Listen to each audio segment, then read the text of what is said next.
If you've heard of the term coil or stretch in the backswing, it's even called X factor as well, then it's referring to how your body is able to develop and store power to give your shots more distance and to give impact more distance. What I'm going to do in this video is talk about what it is, how you can test it for yourself, and also how you can check if you can gain more power. The one thing that I see most players do is overturning both hips and upper body. But that's all to be explained in this video.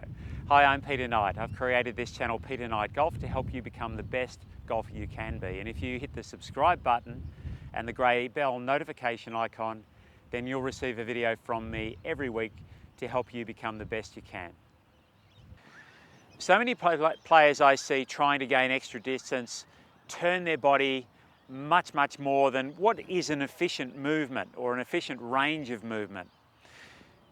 The term coil in the golf swing essentially is looking at the difference between how much the lower body turns and how much the upper body turns. And we need that difference so that the body can use its elastic energy to help gain power and movement in the swing.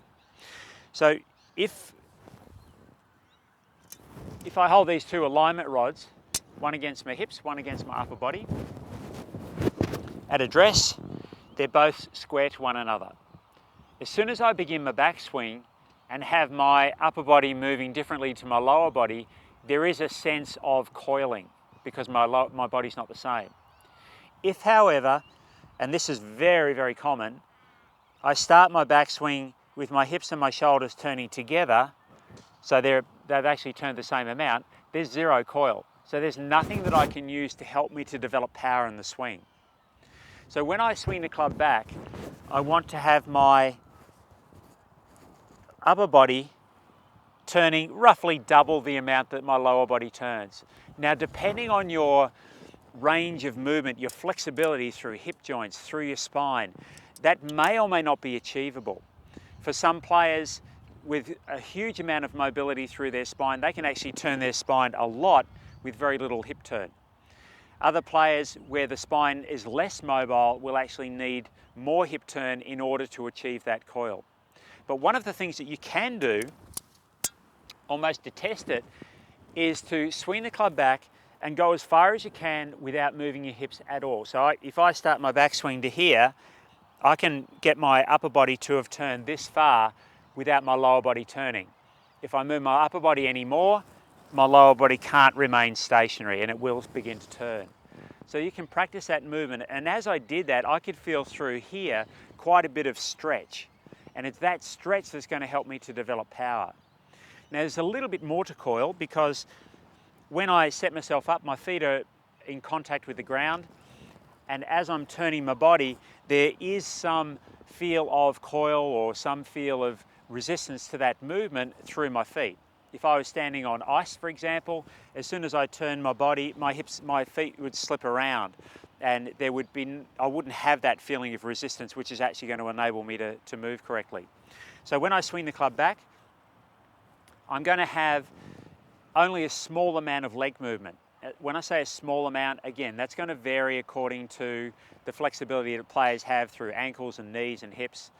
But as my club swings back, rather than sort of lifting my leg for the sake of lifting it, the only movement that I've got is a movement that's come about because my hips have turned. So my feet are still stationary on the ground. If I've got a driver and making a big swing, as I know with my own golf swing, my heel will come up off the ground, but it's been pulled up off the ground, not just lifted for the sake of lifting it. When I get to the top of the swing, now I can feel that stretch and my body wants to recover from that. In other words, it wants to come back to sort of what's more like normal. But if I begin the downswing with my lower body, that's actually going to increase that stretch or increase that coil. And that enables me then to move my upper body, my arms and my club, ideally in order to gain maximum speed and maximum power in my golf swing. So this idea of coil is going to definitely help me to get power. It's a body power movement. So if I play a shot and my lower body's not going to move too much, but my upper body still moves quite freely, And again, I felt that stretch as I went back. Now, so when I go back, here's a good way of thinking of it, and I'll use these alignment rods again to demonstrate. So I set myself up, lower body and upper body square at address. Upper body turns much more in the backswing. My lower body starts the downswing movement, and then my upper body will eventually catch up, probably here somewhere. That's not the finish of my swing, but that's about where they'll catch up. So that would be just after impact for me.